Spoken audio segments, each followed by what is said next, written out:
Apocalipsis, vamos a hablar un poco acerca de la dignidad,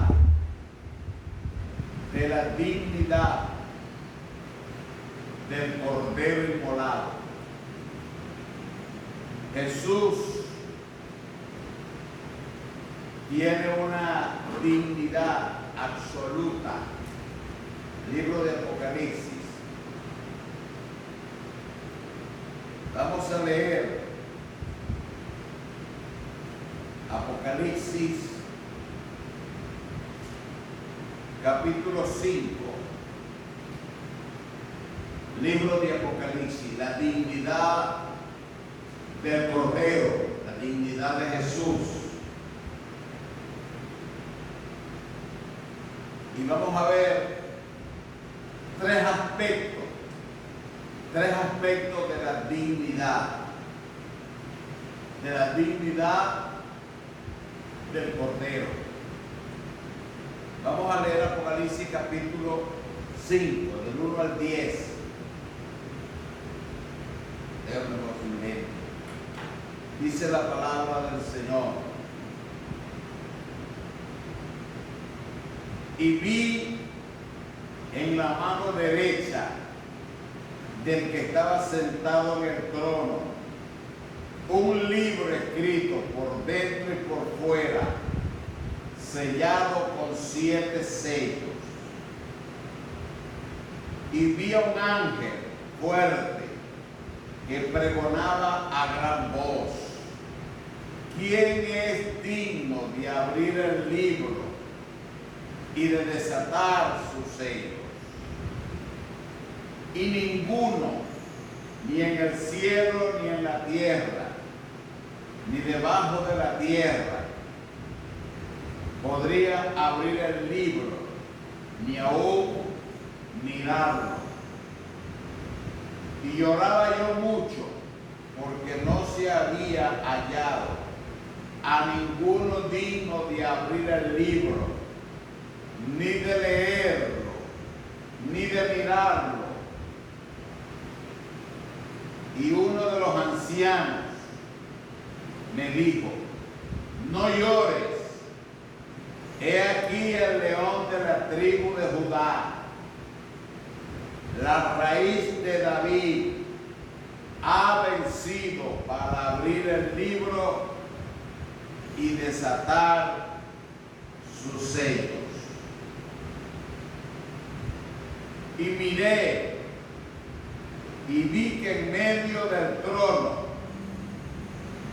y de los 4 seres vivientes y en medio de los ancianos estaba de pie un cordero como inmolado. Tenía 7 cuernos y 7 ojos, los cuales son los 7 espíritus de Dios enviados por toda la tierra. Y vino y tomó el libro de la mano derecha del que estaba sentado en el trono. Y cuando hubo tomado el libro, los 4 seres vivientes y los 24 ancianos se postraron delante del Cordero. Todos tenían arpas y copas de oro llenas de incienso, que son las oraciones de los santos, y cantaban un nuevo cántico delante, diciendo: digno eres de tomar el libro y de abrir sus sellos, porque tú fuiste inmolado y con tu sangre nos has redimido para Dios de todo linaje, lengua, pueblo y nación. Y nos has hecho para nuestro Dios reyes y sacerdotes, y reinaremos sobre la tierra. Amén. Esto que acabamos de leer es una revelación magistral, sublime, que Juan el Amado pudo recibir cuando él estaba en el Espíritu.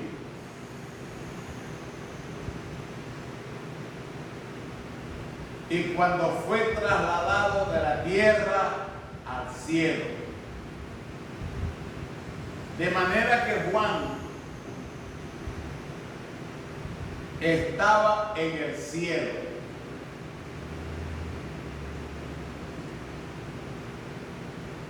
La razón por la cual Juan fue llevado al cielo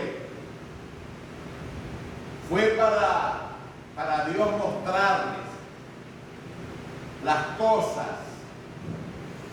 que habrían de suceder, que no se habían cumplido todavía, pero que se iban a cumplir. Y Juan estaba en el Espíritu. Él no estaba en otra cosa. Él estaba en el Espíritu.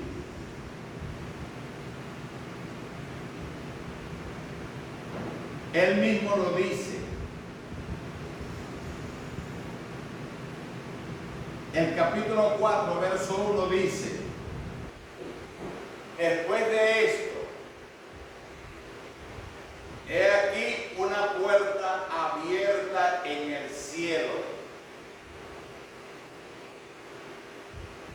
Y la primera voz que oí, como de trompeta, hablaba conmigo y dijo: sube acá, y yo te mostraré las cosas que sucederán después de estas. Y dice Juan: y al instante yo estaba en el Espíritu. Fíjense lo importante que es. Lo importante que es. Juan estaba en la tierra. Y la voz que se dejó escuchar dijo: sube acá. Una orden que Juan recibió: subir de la tierra al cielo. Entonces Juan vio una puerta abierta en el cielo. Es que en el cielo hay puertas y hay compuertas también. Hay ventanas también. De tal manera que Juan fue llevado al cielo en el Espíritu.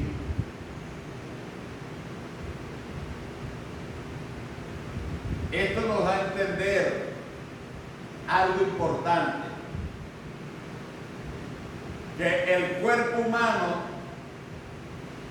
es sostenido y tiene vida mediante el Espíritu que está dentro del cuerpo. Cuando el Espíritu está dentro del cuerpo, el cuerpo tiene vida. Y cuando el Espíritu sale del cuerpo, el cuerpo queda inerte, queda muerto, queda inútil. Juan fue llevado en el Espíritu arriba. Esto quiere decir que para estar arriba, para estar en el cielo, se necesita estar vivo en el Espíritu. Nosotros ahorita estamos vivos aquí en la tierra, en lo humano, porque nuestro espíritu está en nuestro cuerpo.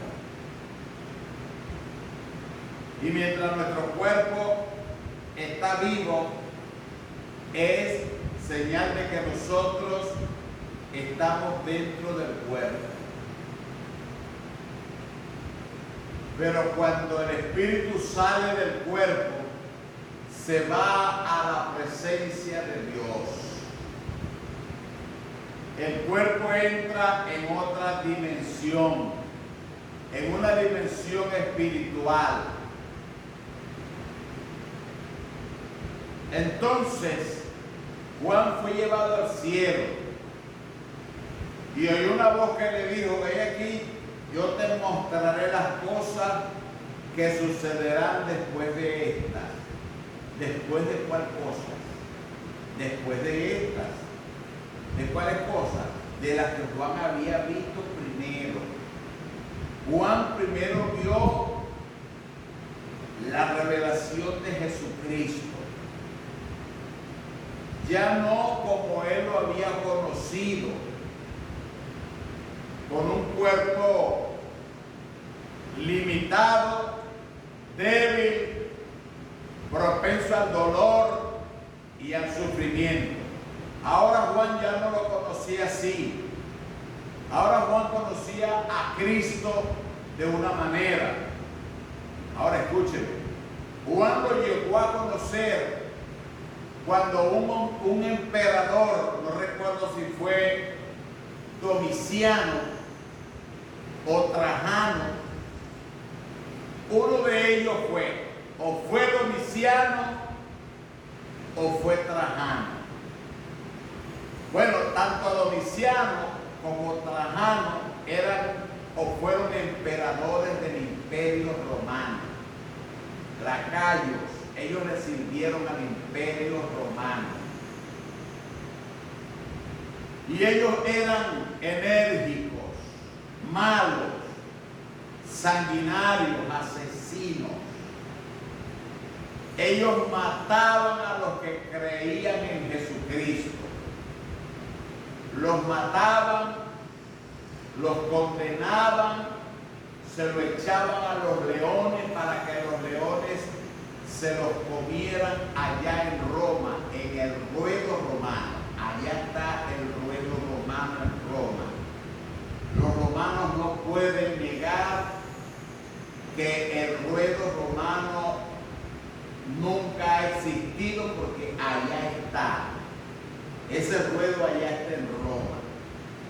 Y allá en ese ruedo a muchos cristianos se los echaban a los leones para que los leones los descuartizaran.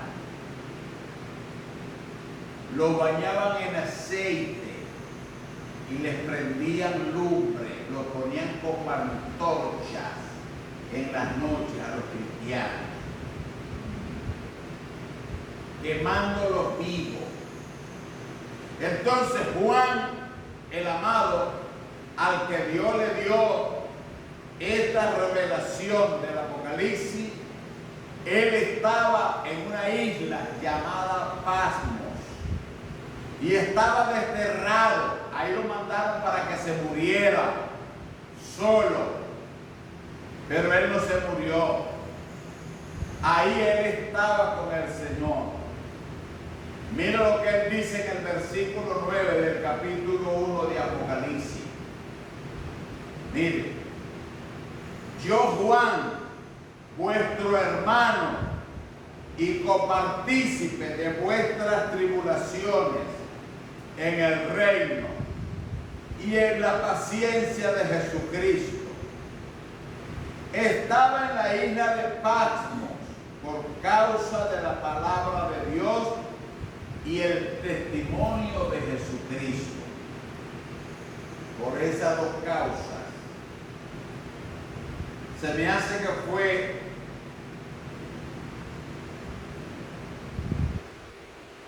Trajano, que era perverso.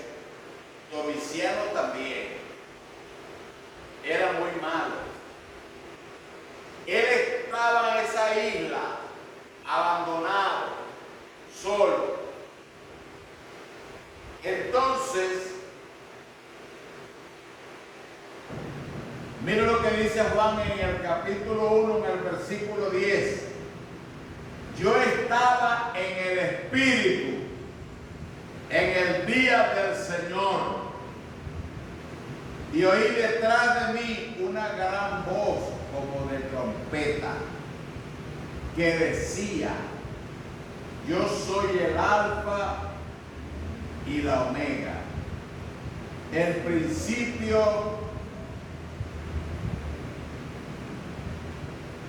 y el último.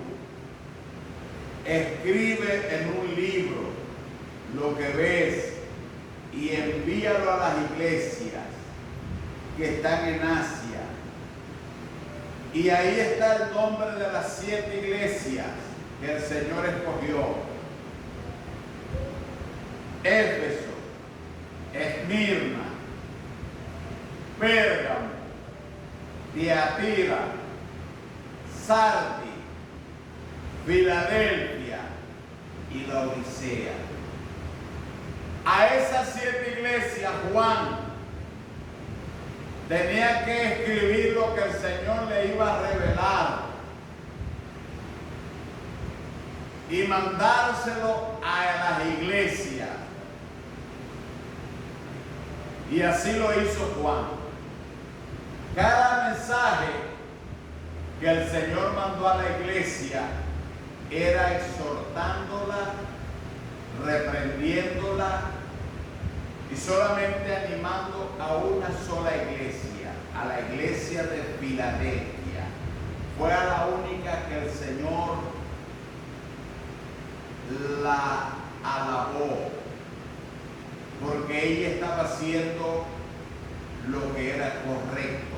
Filadelfia. ¿Me entienden? Entonces, después que Juan escribe todo lo que tenía que escribir para las 7 iglesias, se le ordena a Juan que mande eso a la iglesia, los 7 mensajes. Y después de mandar los 7 mensajes, Juan seguía en el Espíritu. Mire qué importante es estar en el Espíritu. Para estar en el Espíritu necesitamos ayunar. Necesitamos vivir en oración, en comunión con Dios. Présteme mucha atención, que esto es importante. El diablo daría cualquier cosa para que usted no escuche lo que yo les estoy diciendo. Es muy importante ayunar, abstenerse de alimentos, orar al Dios Padre en el nombre de su Hijo amado Jesucristo, pidiendo sabiduría, inteligencia espiritual. Y así estaba Juan haciéndolo. Y el diablo no podía destruirlo. El diablo quería destruirlo, pero no podía. Porque Juan vivía en el Espíritu, en oración, en comunión. Mire lo importante que es estar en comunión con Dios. Si estamos en comunión con Dios y en el Espíritu, Dios nos va a revelar muchas cosas y Dios nos va a guardar y vamos a ser protegidos por Dios. Escúchenme. Juan estaba allí cuando lo llevaron al cielo y Juan vio un trono enorme y vio sentado en el trono a un ser sobrenatural llamado Dios, sentado en el trono. Ahí estaba. Y Juan dice que un ángel fuerte, él vio un ángel fuerte que pregonaba a gran voz, que proclamaba: ¿quién es digno de mirar el libro, de leer su sello, lo que hay escrito allí? ¿Quién es digno? En el cielo. Y no había nadie digno en el cielo que pudiera mirar el libro, tocarlo, ni leer había. Y dice Juan que él lloraba mucho. Él lloraba mucho. Porque no se había hallado, escuche, ni en el cielo, ni en la tierra, ni debajo de la tierra. Parece que hay tres mundos. Parece que hay tres cortezas o tres dimensiones espirituales, donde hay seres espirituales. En el cielo, en la tierra y debajo de la tierra. Mire, tres dimensiones espirituales. En el cielo, en la tierra y debajo de la tierra. Existen seres espirituales. Y no se había encontrado en ninguno de esos tres niveles existenciales. Existen esos tres niveles. Alguien digno de abrir y de mirarlo. Entonces uno de los ancianos le dijo, no llores. Le dijo uno de los ancianos a Juan, no llores. No tienes por qué llorar. Juan lloraba porque no se había encontrado ni en el cielo, ni en la tierra, ni debajo de la tierra alguien que fuera digno de tomar el libro en sus manos, de abrir el libro y de ver lo que había dentro del libro. No se había hallado. Pero un ángel fuerte, un anciano mejor dicho, le dijo a Juan, no llores. He aquí el león de la tribu de Judá. Se habla de un león. Ahora, escúcheme bien, entiéndase bien. Aquí no se está hablando de un animal. No se está hablando de un león. De un león físico, no.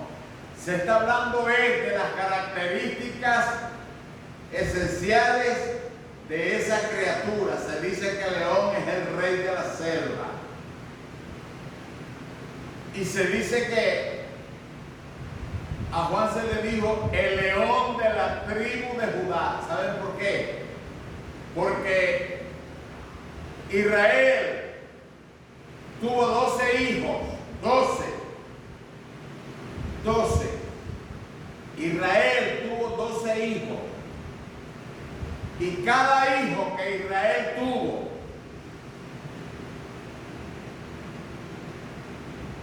tenían una bandera. Cada uno de los hijos de Israel tenían una bandera distintiva que los identificaba.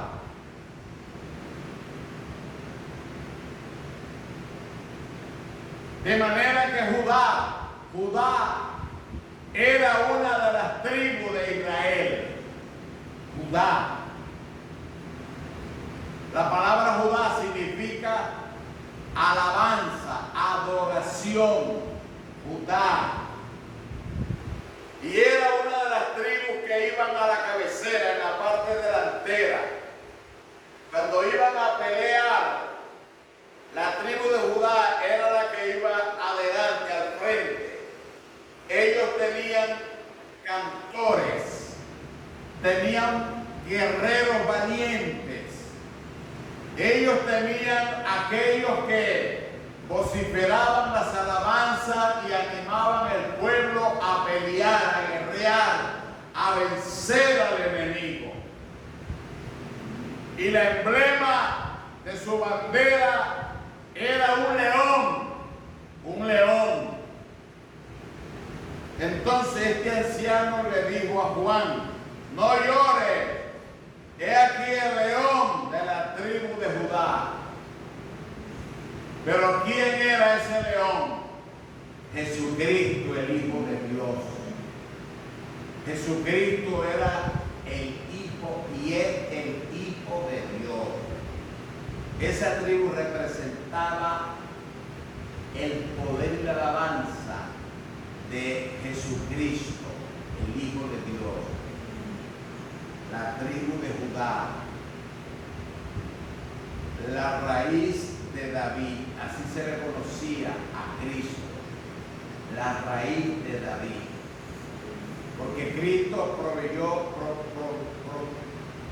provino de la descendencia de David, del linaje de David, vino Jesucristo, el Hijo de Dios. Pastor, ¿cómo usted sabe eso? Que Cristo vino de la descendencia de David. Bueno, mire, abra su Biblia en Mateo capítulo 1 y versículo 1 y usted va a notar algo importante. Mateo 1:1. Libro de la genealogía de Jesucristo, hijo de David, hijo de Abraham. Observe, a Cristo se le llamaba hijo de David, porque Cristo venía de la descendencia de David.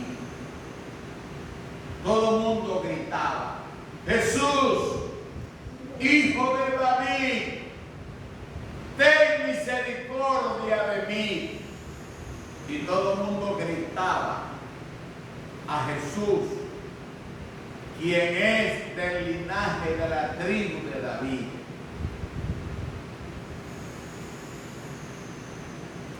¿Se da cuenta por qué Mateo dice Jesucristo, genealogía, hijo de David, hijo de Abraham? Cristo era de la descendencia de David, porque Dios a David le prometió un reinado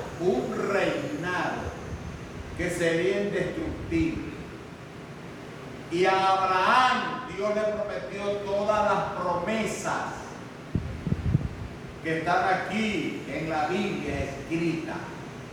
Por eso Jesucristo, libro de la genealogía de Jesucristo, hijo de David, hijo de Abraham. Cuando usted entiende que Jesucristo es hijo de David y es hijo de Abraham, cuando usted entiende eso, usted está por buen camino. Usted puede decir con certeza y con seguridad que Jesucristo es de la descendencia de David. No hay pérdida. Dios le prometió a David un reinado eterno y le prometió a Abraham todas las bendiciones que están condensadas para Abraham. Dios se las concedió a Cristo. Entonces, cuando usted logra entender eso, usted le puede decir al diablo en su cara: ¿sabes qué, diablo? Yo no te puedo ver porque eres un ser espiritual invisible. Sé que eres el padre de toda mentira. Sé que eres el que promueve el crimen, el asesinato, las lujurias, el pecado, el engaño, la maldad, la brujería, la hechicería y toda clase de inmundicia. Tú eres el que las promueve. Pero déjame decirte, diablo, que a mí tú no me vas a engañar. Porque yo logro entender que Jesucristo es el león de la tribu de Judá, la raíz de David, que es descendencia de David, y que todas las promesas de Dios en Cristo son para mí, a mí me alcanzan, porque yo soy hijo también de Dios por medio de Jesucristo, y todas las promesas que Dios le prometió a Cristo vienen a pertenecer a mí también, y el reinado que Dios le prometió a Cristo también me lo puede otorgar a mí Jesucristo, el Hijo de Dios. Cuando usted entiende eso, hermano, usted no va a dejarse engañar por Satanás. ¿Sabe por qué? Porque, escúcheme, déjeme decirle, Juan lloraba, él lloraba, pero uno de los ancianos que estaban allí en el cielo, cuando se habla de ancianos, no se está hablando que Juan estaba mirando un viejito de cabeza blanca, con poco de pelo, barrigón, panzón como nosotros, que le decía a Juan, no llores más. No, ese ancianito no era un anciano físico, era una entidad de experiencia, de edad, de madurez, de revelación, de conocimiento. Ese anciano representaba autoridad.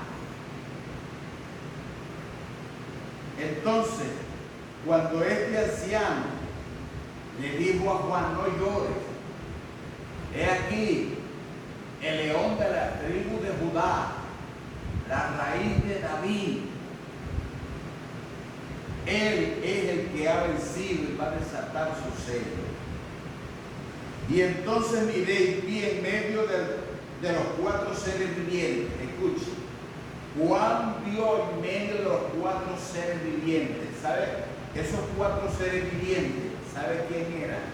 Eran cuatro querubines,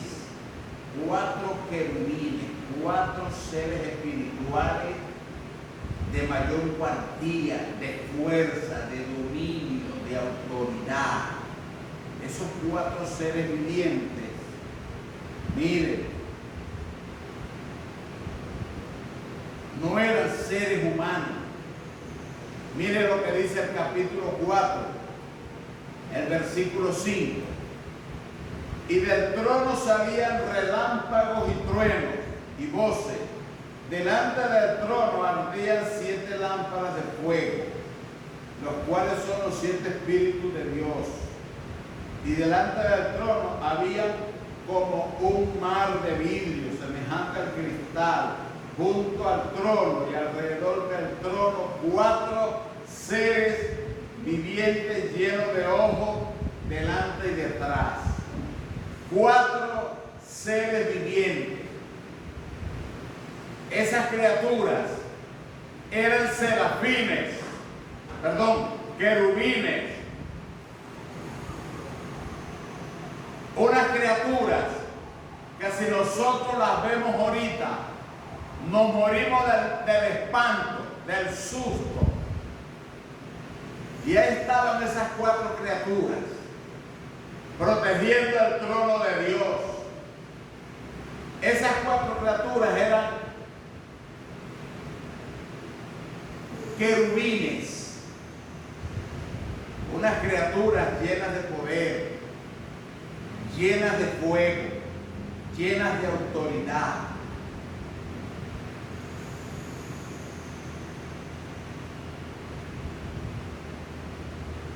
Y vino y tomó el libro. ¿Quién? Mire, el Cordero. Y dice, y aquí en medio de los 4 seres vivientes y en medio de los ancianos estaba de pie un cordero como inmolado. Un cordero como inmolado. Ese cordero era Jesucristo, el Hijo de Dios. Ahora, aquí viene lo maravilloso de todo esto. Juan vio a este cordero inmolado. Ahora, la palabra inmolar quiere decir que él, este cordero, quiso entregar su vida por ti y por mí. A él nadie le quitó la vida. Olvídate de eso. Este cordero es un cordero inmolado. Inmolado. Él quiso dar su vida. Gustosamente él quiso morir y quiso morir por mí. Mira lo que dice Pedro, primera de Pedro. Primera de Pedro, capítulo 1, verso 18.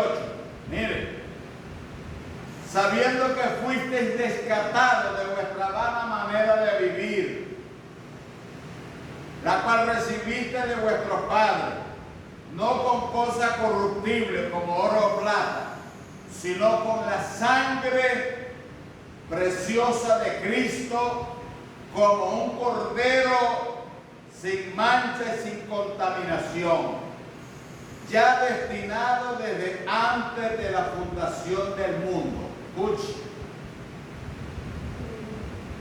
Cristo fue destinado por Dios el Padre antes de que Él creara a Adán y a Eva, antes de que Satanás se volviera Satanás,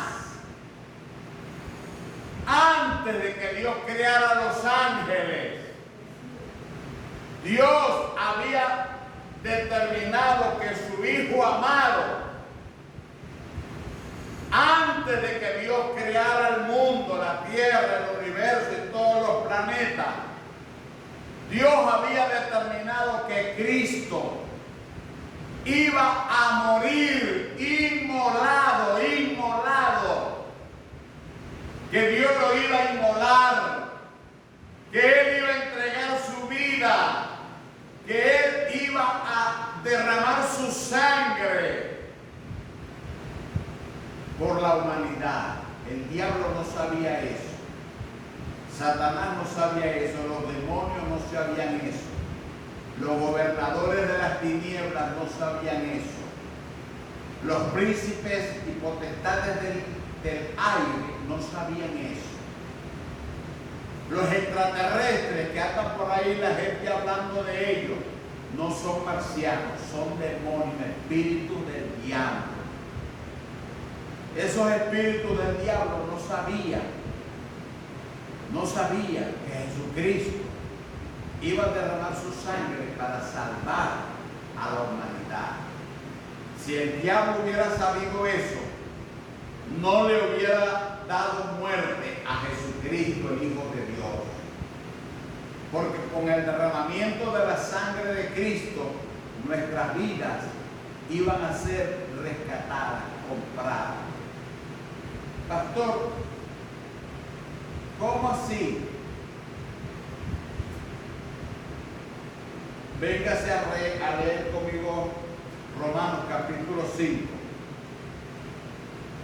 Romanos capítulo 5.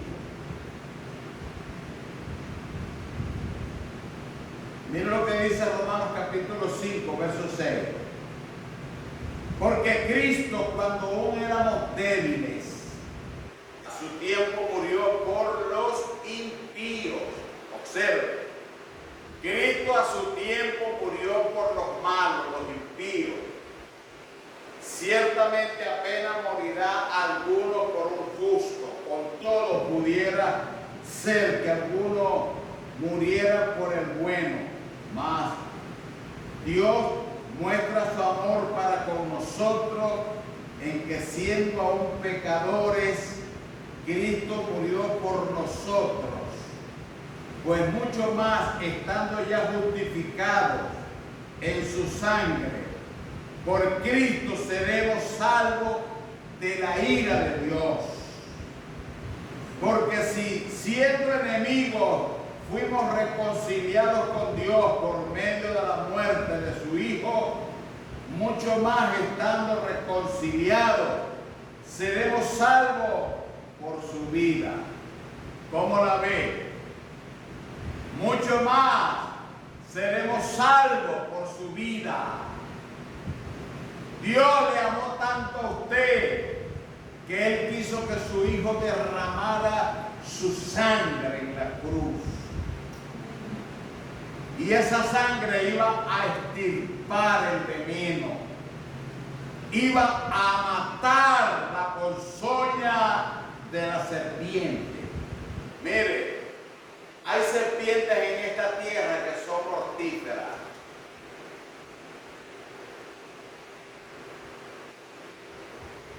La cascabel es un animal mortífero, terrible. Su veneno es bestial. La cobra es otra serpiente que su veneno es bestial. La bamba es otra de las serpientes que la mordedura puede matar a un león en fracción de segundo, lo paraliza su veneno. De manera que el veneno de esa serpiente, de Satanás, cuando muerde al hombre, al ser humano, lo envenena, lo paraliza, lo asfixia, lo ahoga y lo mata. El veneno de esa serpiente, de Satanás. Pero como Cristo derramó su sangre, ese es el antídoto. Su sangre, cuando Cristo lo derramó, fue el antídoto para destruir el veneno de la bamba, de la cobra, de la mapanare, de la terciopelo, de la cascabel y de cualquier serpiente venenosa, por muy venenosa que sea. La sangre de Jesucristo tiene poder para diluir ese veneno. Déjeme decirle, si Satanás ha tratado de matar al ser humano, de envenenarlo, la sangre de Jesucristo limpia, destruye el veneno de la serpiente de Satanás. Escúcheme, mi hermano, que esto es valeroso, esto es glorioso, esto es demasiado importante. Escuche. Entonces,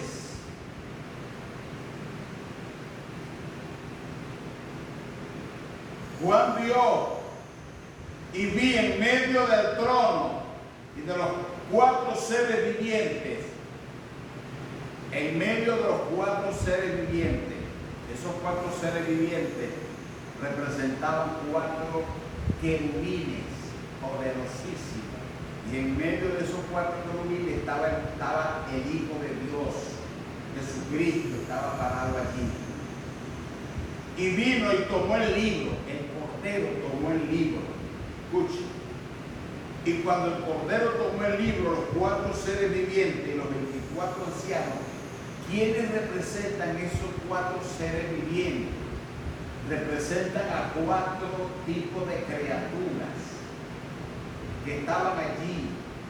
Y cuando el Cordero tomó el libro, esos grandes querubines se rindieron ante el Cordero, rindiéndole pleitesía, respeto, soberanía y adoración. Y los 24 ancianos, ¿quiénes representan esos 24 ancianos?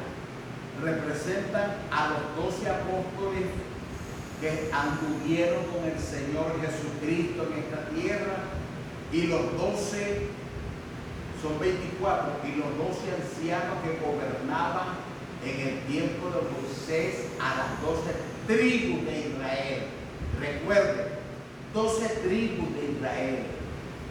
Israel tuvo 12 hijos, 12. De tal manera que, como Israel tuvo 12 hijos, el que estaba en el medio de esos 4 querubines, se le conocía como el león de la tribu de Judá, como la raíz de David, a Jesucristo, el Hijo de Dios. Y cuando el Señor tomó el libro en su mano, mire, los 4 seres vivientes se postraron. Los 24 ancianos, 12 y 12, se postraron y pusieron sus coronas a los pies del Señor.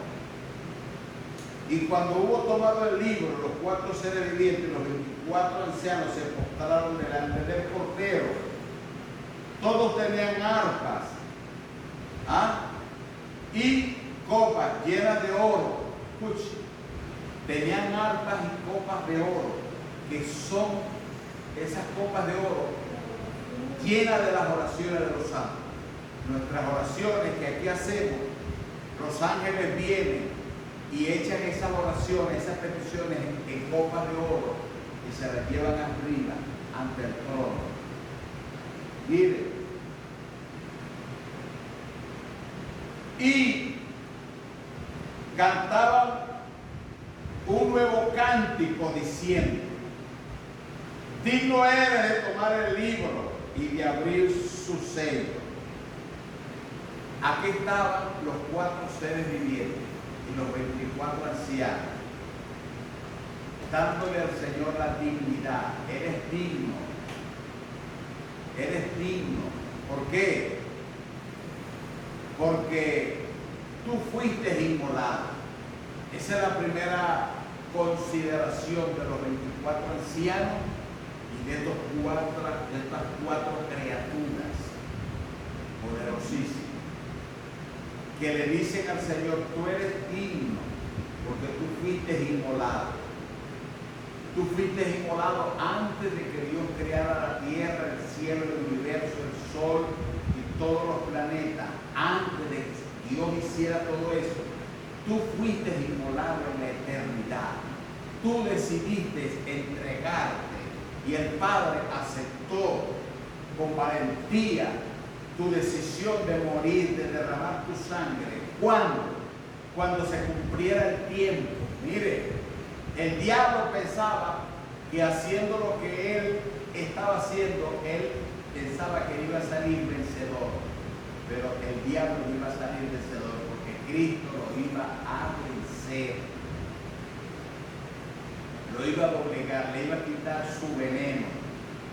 Y Cristo le quitó el veneno. ¿Me entienden? Y Cristo le quitó todo el poder que el diablo había logrado alcanzar. Cristo se lo quitó. Mira lo que dice Apocalipsis 1:17. Apocalipsis 1:17. Ya con esto cierro. Cuando le vi, caí como muerto a sus pies. Y él puso su diestra sobre mí diciéndome: no temas, yo soy el primero y el último. He aquí el que vivo y estuve muerto, mas he aquí que vivo por los siglos de los siglos. Amén. Y tengo las llaves de la muerte y del Hades. ¿Quién es ese? Jesucristo. Cristo tiene las llaves del infierno, tiene las llaves de la muerte, tiene la autoridad sobre el diablo, tiene la autoridad sobre toda criatura. Y toda criatura tiene que doblegar sus rodillas ante el Señor, porque Él es el Rey de Reyes y Señor de Señores. ¿Qué le parece? Algo glorioso.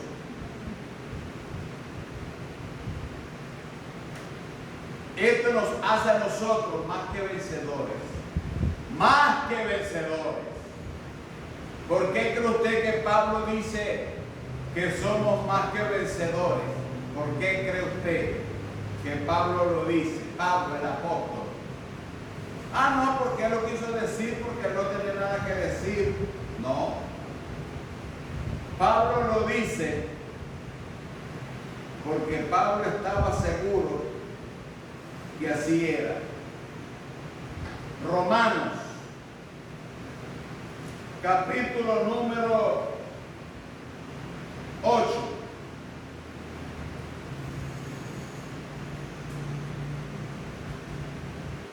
Verso 33. Mire cómo dice. No, 37. Romanos 8:37. Antes,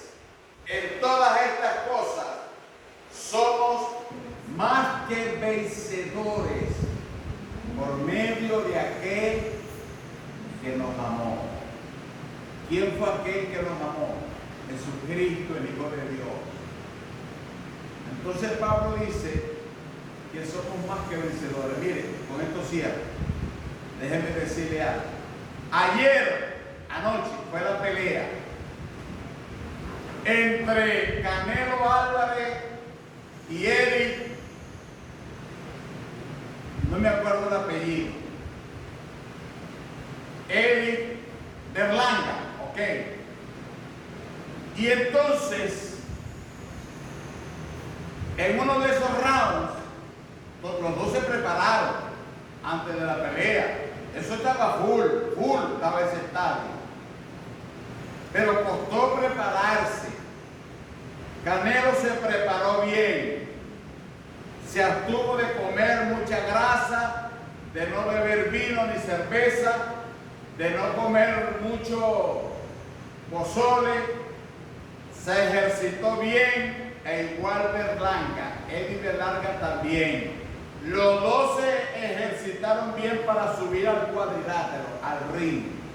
Y subieron al ring. Y uno le dijo al otro, te voy a partir el hocico, le dijo uno al otro. Y el otro le dijo, yo te voy a tumbar el sexto round. Y ahí estaban los dos desafíos. Y empezó la pelea. Mire, como todo, el primer round fue estudiándose, pum, pum, pum. El segundo round estudiándose, pum, pum, calentándose. El tercer round calentándose, pum, pum. Pero el cuarto round ya no necesitaban calentarse porque ya estaban calientes. Se entraron a mamonazo limpio el uno al otro. Mire, aquel Berlanga quería comerse vivo al Canelo, destrozarlo. Y el Canelo quería destrozarlo, comérselo vivo también. Pero déjeme decirle, en una de esas, Canelo aprovechó un desvalío de Berlanga y le metió una mano en la cara, pero fue directo a la cara. Y cuando le metió ese trancazo en la cara, yo dije, le partió el hocico. Le metió el trancazo en la cara que Berlanga se fue al piso y cayó sentado. Y estaba bravo porque Canelo lo había tumbado. Pero más bravo estaba cuando decretaron a Canelo el vencedor, el que ganó la pelea. Pero ¿sabe quién estaba más alegre que el Canelo? ¿Sabe quién? La mujer de Canelo estaba más gozosa que Canelo. Ella hacía así. ¿Saben por qué? Porque ella sabía que la victoria de su esposo era la victoria de ella. Y ella se declaraba no vencedora, más que vencedora. ¿Cómo la ven? Ella se declaraba más que vencedora. ¿Por qué? Porque aunque ella no se enfrentó con Berlanga, su esposo se enfrentó con Berlanga, su esposo peleó con Berlanga, su esposo recibió los trancazos que Berlanga le dio, pero sin embargo, él, Canelo, le ganó la pelea y entonces ella se sentía más que vencedora. ¿Se da cuenta? Ella era vencedora porque su esposo ganó la pelea. Pero ella era más que vencedora porque ella era la esposa de Canelo Álvarez. Entonces, ¿cómo usted debe sentirse? ¿Cómo yo debemos de sentirnos? Como el apóstol Pablo nos dice, somos más que vencedores. ¿Saben por qué? Porque el que peleó por nosotros la pelea, cuerpo a cuerpo, fue Jesucristo. Jesucristo peleó y la ganó. Y nosotros que somos la novia del Señor, ahora somos llamados a disfrutar de esa pelea. Ahora nosotros somos más que vencedores porque nuestro jefe, nuestro Salvador la ganó. y nosotros somos más que vencedores. Y cuando usted le dice al diablo, diablo, escucha, yo soy más que vencedor. No te creas, soy más que vencedor. El diablo dice, este se la sabe toda. Este se la sabe toda. Se ha apropiado de la victoria que Cristo alcanzó en el Calvario. Que Dios nos bendiga y que nos ayude a entender esta hermosa realidad. Amén.